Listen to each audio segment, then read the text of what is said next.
So I've gotten a lot of messages. Some person were asking me, Stella, my visa have been denied. What did you do? How did you manage to bring your mom to the UK? How did you manage to bring your brothers to the UK? You know, some person were just asking me lots of questions. In today's video, I'm going to be sharing with you guys why your visas have been denied and what you all need to do. If this looks like what you're going to be interested in, then stick tight to watch. Hi, beautiful people. Welcome back again to my YouTube channel. If today is your first time here, my name is Stella. If you have not subscribed to my channel, what are you waiting for? Please do not forget to like, subscribe, and share my videos.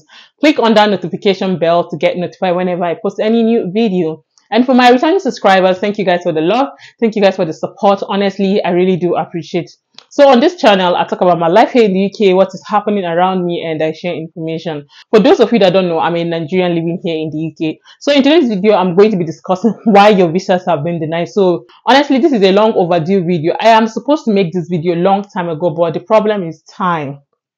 I am battling with time, and sometimes, like, in fact, it's just mood, honestly, because when you're in the mood, that's when you talk, you explain. And now, please, I am not a UK immigration officer. I am not an agent. I am nothing. All these videos I share are based on my research, experience, and you can also make research and Google all of this yourself. Now, number one, if you're planning to come to the UK, it's either you're coming via the job route, student route, or visit, isn't it? So now, some of you that have been following me know that my mom came into the UK last year, and I was supposed to make the video how much it cost me and all we did, but honestly, like, for me, the time for me to organize all of that, because the application was my husband that did all of that. That is just the truth. So now, if you're coming to the UK, it's via the work route visa, yeah? On the government website, it will tell you how much you're supposed to get, how much you're supposed to earn. I mean, how much you're supposed to have in your bank account if you're bringing dependent, if you're not bringing dependent. Yes, you have all of that. And sometimes the agency, the company will tell you that we're going to sponsor everything. In that aspect, bank statement or how much you have or how much you don't have is not really necessary. So you're not supposed to be worried, because the care home or the agency say they are going to cater for all that you need. So with that one, you are safe. But when the agency or the care home did not say they will cater for all of that, you have to do the calculation. You have to have everything in your bank account. So now when you're making the application, sometimes they say your money needs to be on account for how many days, you know, stories like that. For those of you that came via the healthcare route and had to show your bank statement. So now, if you're applying and you have the money complete as at time of application, you need to stick to that account. You need to leave that money to that account. Because sometimes they might go back and verify. So now some persons, to be honest, you know, get loan and all of that put in the account. So I know that every month you pay for interest and all of that. And some person immediately after that period, they pay the interest and remove the money. This is one of those things that affect your visa, because they will still go back and check. And as soon as they check, they realize there's no money. That means you don't have the money. And the truth is that, you know, if you don't have enough money, how do you intend to come to the UK? How do you intend to get accommodation? How do you intend to transport yourself for the first at least 1 month before you start getting paid? Because sometimes you might not even start getting paid that month, because you need to settle down. You need to, you know, just sort out yourself, do one or two things. Sometimes you don't even settle in 1 month. That is the truth. But I know that you have to work. You have to hustle to get some kind of money when you get to the UK. But if you don't have that money, it affects your visa. They can deny you visa even though you've gotten the job, as long as you don't have that requirement, because you need to meet up to the requirement to be able to enter the country. If you don't have that requirement, there's no way you're going to enter the country. Your visa is going to be denied. And now, as soon as your visa get denied, I know we feel bad, because there's chances that when we're applying another one, we might not get.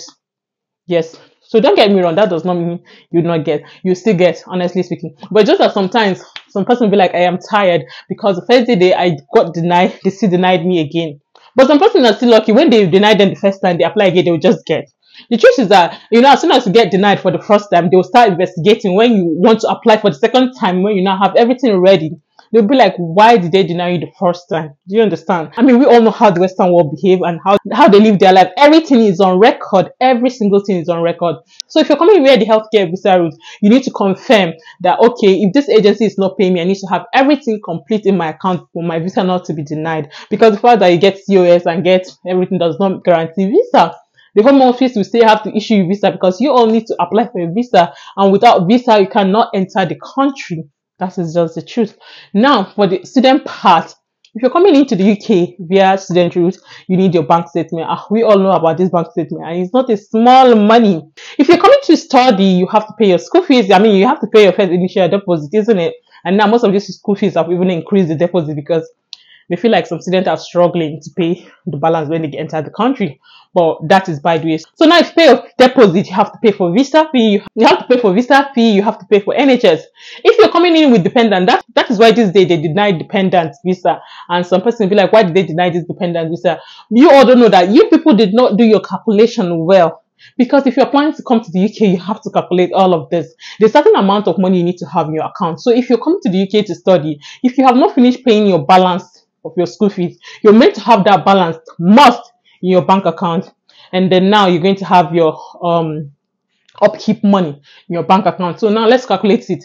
Let's say, for example, your remaining balance of school fees is £5,000 and your upkeep money is £5,000. Now I am using example. It's more than that, yes, but let's just use example. So you're meant to have in your bank account £10,000, isn't it? If you're coming in with a dependent, maybe with 2 kids and a wife, example I'm using, each and every one of them £5,000 as upkeep money. I'm using example. So £5,000 times 3 is 15,000. 15,000 plus 10,000 is £25,000. So you're meant to have £25,000 in your bank account. That is what you're meant to submit, isn't it? Now you submit the bank statement. You're planning for your family, your dependent to come to the UK later, isn't it? Okay, you're in the UK, you're settled and all of that. So now your dependent are coming later. They still expect you to still have that money. Yes, because this has happened to people I know. So this set of people, the husband came in, like they have the money to be honest. But when the husband came in, he needs to settle. So he was using the money from his account. This one is not as if, okay, we borrowed money or we no borrow money. The husband was in the UK. We all know how this UK hustle and stress is. Coupled with the school, he was spending the money, pay off the remaining balance. Because now there's some university that as soon as you not pay your school fees, they'll block you. That is one of the things you should even consider when coming to study in the UK, because this university, some of them don't even have joy, honestly speaking. And as soon as they block you, you cannot access the school portal and all of that. So he had to pay the school, he had to accommodation crisis and all of that. So he started touching in from that money. So now when he started himself out and he wanted dependent to come, they were like, oh, okay, the bank statement and all of that. I was like, do they still ask for bank statement after they've given everybody visa? They say yes. I say, how? You've given all your family visa. So now they're still asking for bank statement. What kind of bank statement do they want? And I was told that they are meant to still show. I say, I don't understand. Honestly, if it was to be like they say, I wouldn't have believed it. But this one was because I know this person and when they were telling me, I was shocked. So they did not even allow them all to enter the country. They said they will have to, because if your wife and kids are coming, will you tell your children to now? How will you do that? They have to send them back to Nigeria. So these are something you should consider. So if you're planning to come to the UK, whether they give you a visa, it's not a guarantee until you see yourself land in the UK, maybe, I don't know, wherever you're going to, whether it's Scotland, whether it's England, Ireland, anywhere, until you see yourself cross that, what's it called? Airport. Until you see yourself cross that and find yourself in your own apartment, in your own home, or wherever you're going to, that is when you now realize that, okay, yes, I am in the country. Because if you did not leave that airport, it's not a guarantee. It's not a guarantee, trust me. Like, I have been there. I've made a video explaining how I almost got deported. Even when you have everything with your visa, once they put you in that quiet room, because I remember when they put me there, like I was just shaking. As soon as they put you there and they send you back, it's nothing. Even with your visa, it's nothing. Yes. So that is why you see a lot of deportation. They deport this person, they deport that one. So these are things you should consider, because anything can happen. You don't know who you meet there. You don't know if he's a good person. You don't know if he's someone that is just, just something else. You don't know who you meet there. So these are the things you all need to be careful about. And for the visit visa, for those of you that know that my mom came in last year, like I said. So now I need to share with you guys this. If you're planning to invite your loved ones, your mom, your brother, your sister, your father, whoever you're inviting, I want you guys to know that there's high chances they'll accept your mom and deny your sister. Do you understand what I'm saying? So I think the older you are, the better chances. I don't know how it works, but that's how I feel. Because you notice that they give these elderly people visa. Sometimes when you invite your younger sister, they'll be like, I don't know, for some reason they just deny the person. But the older you are, the better chances. So now these days, even the elderly people, the older people, they still deny them visa. So now this is what happens. So now this is the mistake lots of people do. If you plan to come to the UK to visit, I want you all to know that it doesn't matter. If you want your loved one to stay like 4 months, 5 months, you don't necessarily have to put 5 months on the application form. So now listen and listen again. So if the person is coming, you can put 2 months. UK will still give the person 6 months. Even if you're coming on a visit visa 1 month, UK will still give you 6 months. So now people are applying for this form and they are putting 5 months, 4 months. Mind you, the higher the money they expect you to have in your bank account. So now you submit your bank statement. It depends though. If you're the one sponsoring this person coming, you cater for the person's need, feeding and all of that. You need to have a good amount of money. Do you understand?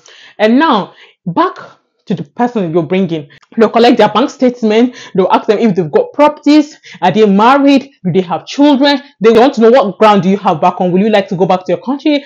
They have lots of things they want to know. So that is why if you're planning to come to the UK on a visit visa, you need to make sure that you have enough money. And the person you're inviting needs to have some money in his or her own account. And if this person is working or this person has a business, it's a bonus. The older the person, the better chances the person will have. But now it's left for you to have enough money. At the end of the day, it falls on the money. So if you're not the one sponsoring the person, then the person you are inviting need to have good amounts of money. Like, we don't want to apply for visa and our visa get denied. There's this air, when they stamp denied, it's just so annoying. We all know how annoying it can be. Like, I've never been denied though, but I know that feelings. Obviously, you'll not be happy. So these are the things you should take note of. Do not apply visa based on how long this person is going to stay. It doesn't matter. 1 month, 2 months, this person is still going to get 6 month visa. In the past, some persons felt like if they come on visit visa, they can apply for job and get job sponsorship and stay in the UK. For me personally, I'm not sure about that, but I know of someone that got a job. The company had to tell the person to go back to Nigeria and apply for visa. So you might be lucky, come on a visit visa, get a job. Some of them will ask you to go back to your country. But I've seen few videos that said you can still work, but honestly, I've not really seen anything like that. But it's true that some persons still get lucky and still stay and work. Like, I don't compare myself with other people because your luck might be different from mine. That's the truth. At the end of the day, like, you just work like that for some persons. So your own might not be different. They might ask you to go back to your country and apply for visa. You might not even get the job at all. So it just depends. Some person will come on visit visa and get job. You might come on visit visa, you will not even get any job. So it just depends. But at the end of the day, we just need to do what we can, isn't it? So I just feel the need to make this video for those of you asking me. In fact, it's one of my most requested video. I hope you guys are watching this video today. So anyway, I just feel to share with you guys this latest update, and you all need to know all of this. I believe this video is definitely going to help 1 or 2 persons planning to relocate to the UK. So if you find this video informative and interesting, do not forget to do the needful. Like, subscribe and share. I'll see you guys in my next video. Bye guys.